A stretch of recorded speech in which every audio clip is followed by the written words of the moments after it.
firefighters of Reddit, what's the easiest way to accidentally burn your house down?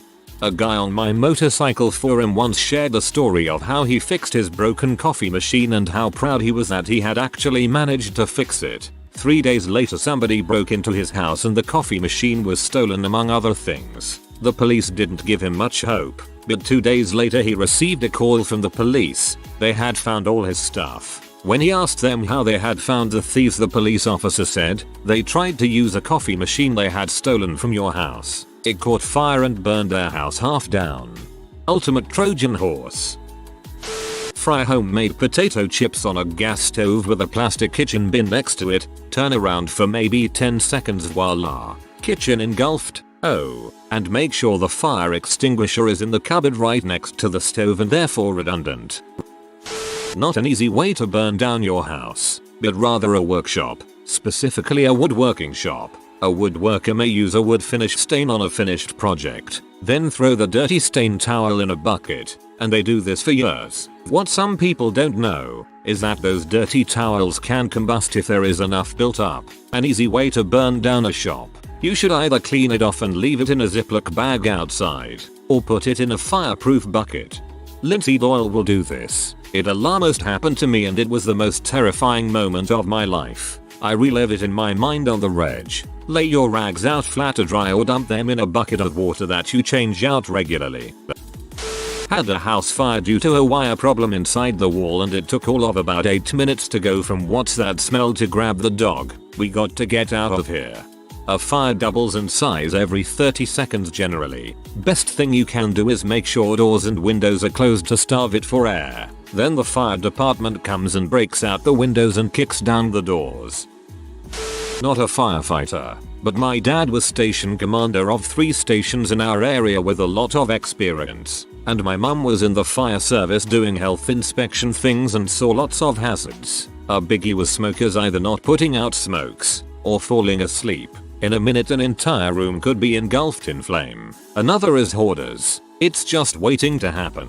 And then one time my brother left his laptop on the bed and it caught fire. Needless to say my dad was P. He then caught him again with his laptop on the bed the very next day whilst my brother was at school.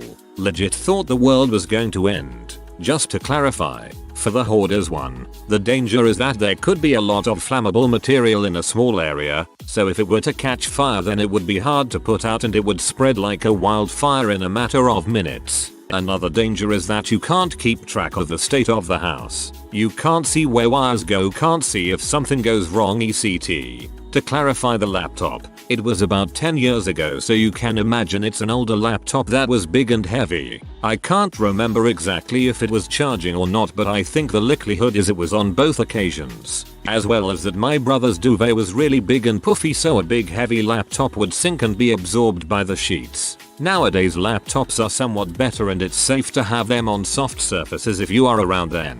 But in my opinion it's not worth the risk if you are off out to leave electronics on soft materials. I have lots of experiences and stories with the fire service, car accidents, even my dad being targeted by criminals and having our house attacked. Get in touch if you want to know anything. From you Delanope. I work in a burn unit. Don't put accelerants on a camp bonfire. Don't go back into a burning house, vehicle, airplane. Don't put accelerants on bonfires. This includes aerosol cans of stuff. Those blow up. Don't make them unless you have an advanced degree in the field. Don't put accelerants on bonfires, even if it just won't light. Don't let your pod handles hang over the edge of the stove where your kid can reach. Don't put accelerants on bonfires, even if you've been doing it for years. Don't pick up containers of flaming grease and oil. Don't put accelerants on bonfires. Diesel is an accelerant. Don't keep electric cigarettes in your pocket. If you wear oxygen, don't smoke with it on in your lap. Don't burn trash. You don't know what the frick's in there. Probably accelerants. Don't put accelerants on your goddamn fire. Double quote. Not cleaning the brush and debris off your house if you live around trees or a forest. Embers from nearby forest fires can react with them and start to fire. Will also rot out your roof. Just generally bad thing to ignore. Not a firefighter, but when I was younger, I would take my blanket and drape it over my space heater and fall asleep under the blanket and heater. Not my brightest of ideas. I woke up one night to my blanket smoking. Oh high heaven. Needless to say, I'm lucky nothing happened. And I haven't done it again. You can get a kotatsu, which is basically the same thing, but specially designed for it. Also doubles as a table to eat on. So get some grub then fall asleep right there. Not a firefighter, but I was always warned many fires in winter come from space heaters being plugged into extension cords. Not a firefighter, but apparently plug-in air fresheners are lethal yokes. People try to hide them away behind couches or curtains, and confining them like that can cause them to overheat and ignite. My family stayed in a VRBO house that had no fewer than 16 of those things plugged in. 16x more likely to start a fire, but I would have preferred the smell of that place burning to the smell of 16 plugins perfuming the air. It was gross.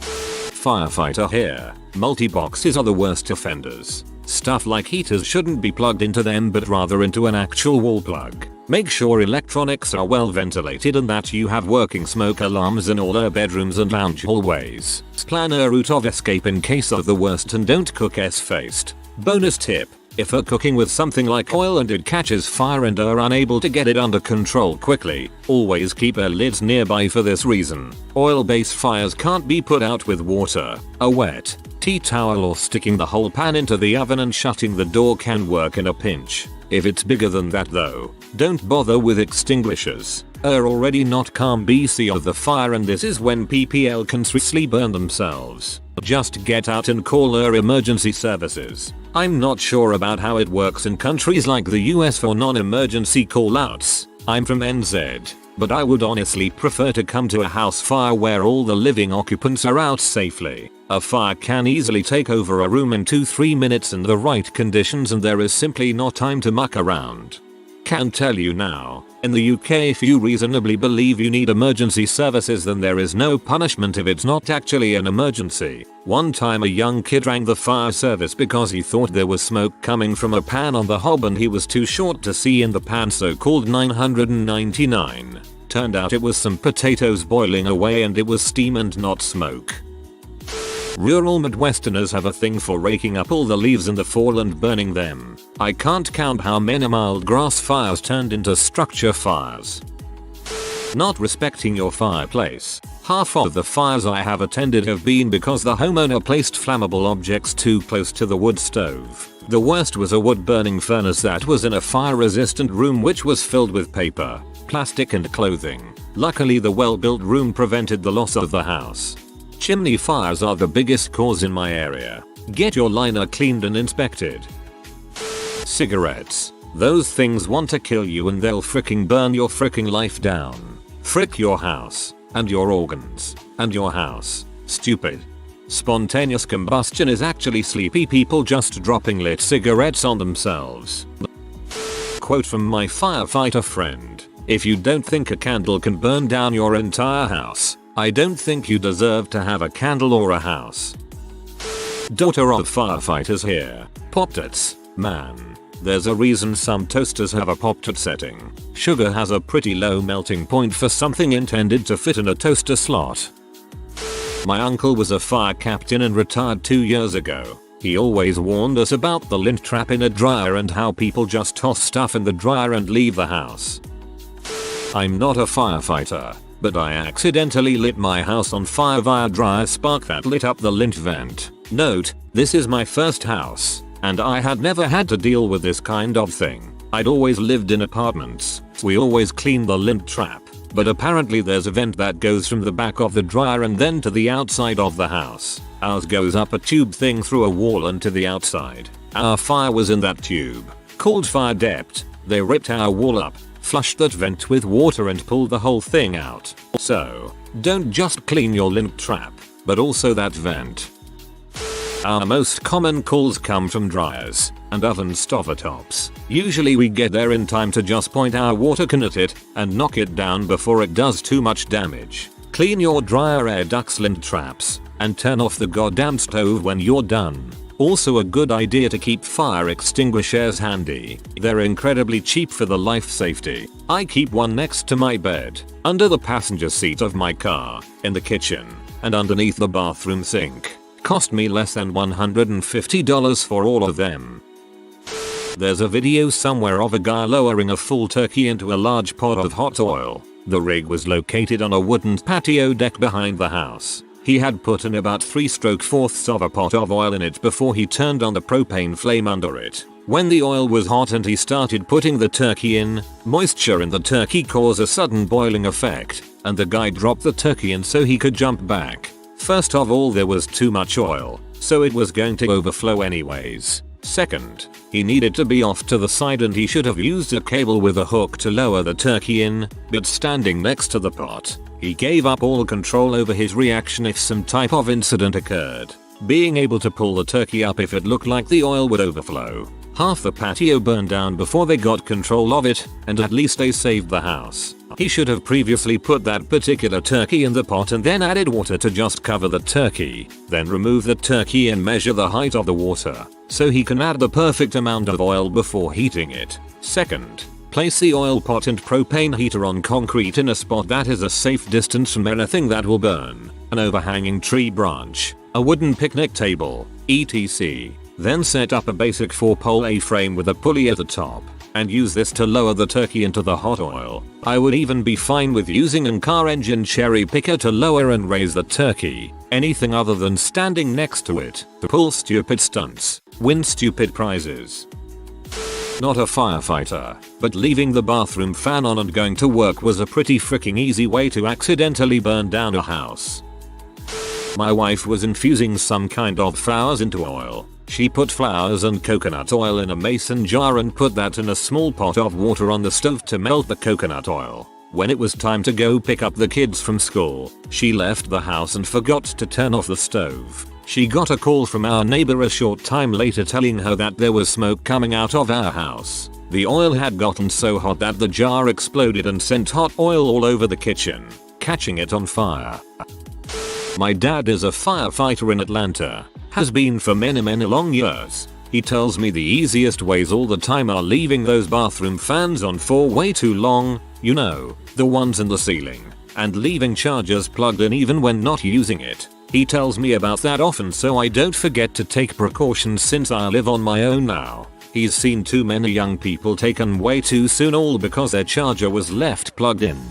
I would never buy an off-brand charger. There is such a big difference between, for example, an Apple USB charger and a rando one from China. Not a firefighter, but the father of a friend of mine burned down a motel trying to cook with a white gas stove on a motel bed, with the can of white gas sitting on the bed. The man was a serious alcoholic. He was the only one killed. Everyone else got out. R.I.P. Roy. Not a firefighter. But this is an amazing story that was told to me by my mother. These events took place in the Denver area of CO, circa 1999. I was a toddler during these events, but I have heard this story so many times it is as if I can remember it myself. We had a small house in the Denver area that had a wood-burning fireplace. This came in especially handy during the snowy Rocky Mountain winters, where it was not uncommon to have 2 feet or more of snow dumped on what at the time was a small town. This little fireplace easily warmed the whole house, and laying in front of it was a favorite pastime of our Great Dane, Duke. On the morning of one such storm, my mother had started a fire, which had burned out by evening, but the fireplace had been vacant for hours and the ashes were cold to the touch. My mother scooped them with her hands into a paper bag. She knew better than this, of course. In an area where wood-burning fireplaces and stoves were the norm, it was common knowledge that you shouldn't store coals in a flammable container. But the coals were so cold and had been out for so long that she figured it wouldn't make a difference. She mindlessly threw the bag in the laundry room and went on her way, making dinner for the family. A few hours later, she smells smoke and opens the laundry room door to find the bag of ashes on fire, precariously perched upon a container of very flammable powdered laundry detergent. Upon hearing my mother scream, my dad runs into the room, picks up the flaming bag, and throws it onto the back porch where the 2 feet of snow lay ready to extinguish the flames. My mother was hysterical, crying, rambling about how she had almost burned down her house with the family inside. My dad attempted to comfort her and helped her clean up after dinner. Later that night, when they were lying in bed, My mother kept waking up my father claiming that she smelled smoke. He assured her that she was just still upset from that evening's events and told her to go back to sleep. Over and over this happened, and neither of them got much rest. When morning came, my mother went to open the back door to let Duke out to do his business. Rather than trot down the long staircase to the backyard as he normally did, he just stood at the door and whined. She cajoled the dog to go out the door, because he was letting the cold winter air in. All 150 pounds of him would not budge. She peered around his enormous frame and saw that there was a gaping hole in the back porch. The snow, apparently, was not a sufficient fire extinguisher, and the bag had continued to burn through the night, all the way through the porch. The realizations that she had been smelling smoke all night, and that she had nearly burned down her house twice in one night set her into a fresh bout of hysterics. And that, my friends, is why you should never store ashes in a paper bag. Around 20-30 minutes after my parents finished cooking a meal, having dinner, and then meandering around the house to do other stuff when I was younger, I started to smell rotten eggs. My sister said she checked the stove and that it was off. She checked to see if any of the burners were lit, not the knobs, so we opened a window to dispel the stench. My parents checked the stove just to be sure and found that, oh hey, the burners weren't lit, but one of them hadn't been turned off completely, so the stove was leaking natural gas for a full half hour. If we'd lit a match or even set off a spark, we'd all have died. Looking back, it's terrifying how easy it is to accidentally blow yourself up. Obligatory, not a firefighter, but my dad has been one for more than 40 years. Trying to put a grease fire out with water will quickly engulf your entire kitchen and then house. Use a fire extinguisher or smother the fire with a lid. Since I worked in Sweden, where electricity work has to be done by certified electricians, and this has been true for something like 70 years, the crappy wiring problem was much smaller. The most common problems were from 1. Forgotten stove outlets. 2. People smoking in bed couch. 3. Unmonitored candles. 4. Electrical device malfunctions, water boilers, hair dryers, etc. 5. Malfunctioning lights in closets. Basically the light malfunctions, generates excessive heat, the plastic light covering melts and drops hot plastic down on the crap people have in their closets. Crap catches fire. 6. People drying towels and crap on electrical heaters. 7. Improper storage of paint and other household chemicals. Storing various oil alcohol based chemicals in the same closet where they start to evaporate crap is bad, especially if you store batteries and other stuff that will start to leak acid when they get too old. Fire prevention inspector here. A wood stove boiler furnace not installed to clearances, and burning things in it other than seasoned wood. Firefighter here. Candles left unattended, overloading outlets, not cleaning lint out of dryers, leaving curling regular irons on, cooking with grease, smoking and not watching your ashes. Please close your doors at night. Please get a reflective address sign. Please don't make a bedroom out of a room with no windows. Please get smoke detectors and company alarms. Firefighter in the northeast here. Space heaters too close to flammable crap. In the winter, leaving food on the stove, leaving lint in the dryer, overloading outlets, and smoking inside are all the most popular accidental causes we see. Not a firefighter, but as a teenager I did once try to light an incense with a toaster. My eyebrows eventually recovered. Real firefighter here. If you have leaking propane in your house, all it takes is the flick of a light switch to turn your house into a fireball. Just a volunteer, but I responded to a call where a lady with a gas stove had left a barbecue lighter in the bottom drawer of her stove. Many people don't seem to realize that these are meant as warming drawers, me included, and so a little bit of heat is vented in while the stove is on. Well, the lady set her stove on clean mode, which gets it ridiculously hot, and had this lighter blow her stove up. Her house ended up relatively fine, but it could have been a lot worse. Just a lot of smoke and her stove is now dead. Not a firefighter, but trying to put out hot oil with water. That crap can go downhill quicker than a pro BMX mountain biker. A fire inspector firefighter once told me this: throw dinner in the oven, crank it up, go see a movie. Insurance knows exactly how and where the fire started. Tell them it was an accident and you forgot. Done. Been a firefighter for 4 years. Structure and wildfire. Not cleaning the lint out of your dryer. Bad electrical work. Don't coil up extension cords and power boards when active. Don't overload outlets. And just general house wiring. Keep looking when cooking. Been to a lot of house fires that started because they didn't pay attention cooking. Side note, I hope everyone knows, if you get an oil fire or something similar, do not put water on it. Cover it if safe and turn off the heat. Wood fireplaces. 1M from heater is a rule.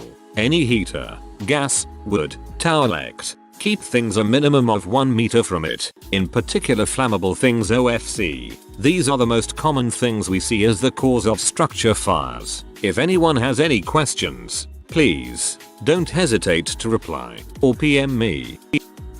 Go out, get drunk, come home and start a fried chicken. Fall asleep during said chicken frying. Fast forward 30 minutes and your house is on fire. Smoking while in bed, attached to oxygen. Enjoy cocktails. Fall asleep with cigarette in mouth. Wake up to face and bed on fire. Dispose of old fireworks in garbage can. Have a bonfire. Dispose of bonfire coals in said garbage can. Place garbage can next to house. Enjoy a conflagration. Smoke 2 packs of cigarettes a day outside your house. Dispose of the butts in the same place for months. Create a flammable pile of paper next to your vinyl siding. Smoke 1 more cigarette. Dispose in said pile. Hilarity ensures. At least those are a few recent fires that come to mind. Refusing to hire a professional to wire your electrical needs. I can do it myself will probably not help you if you need to make an insurance claim.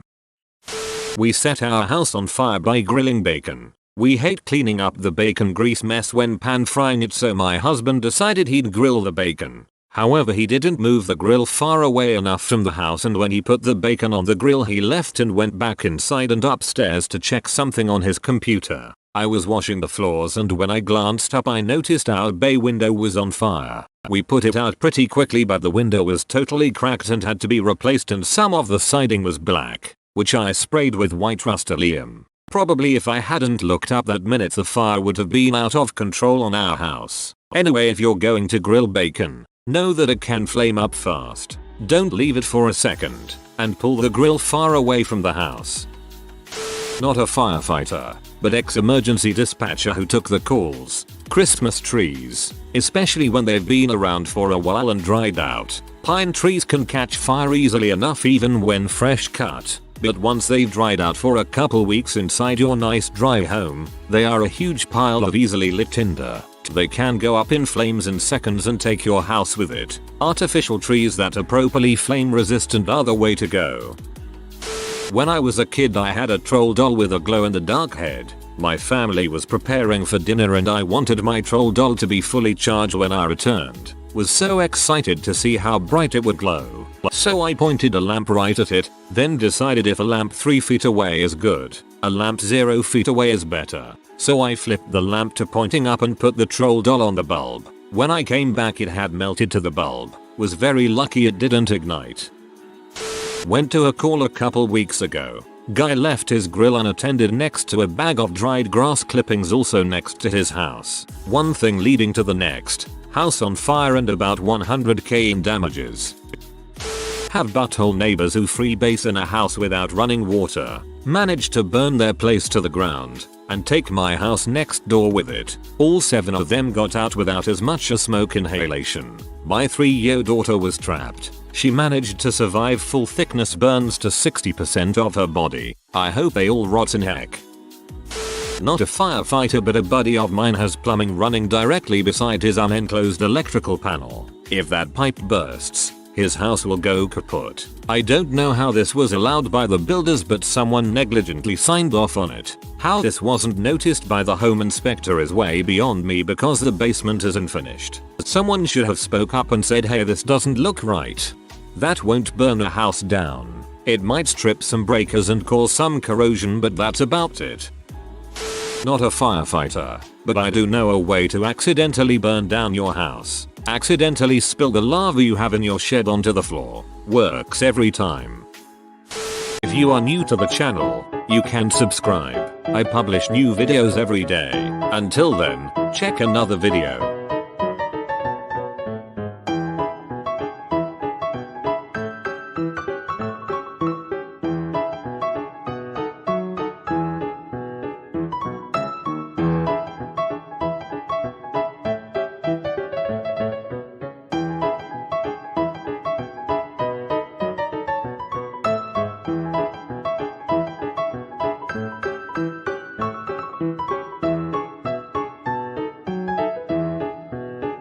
Bye for now.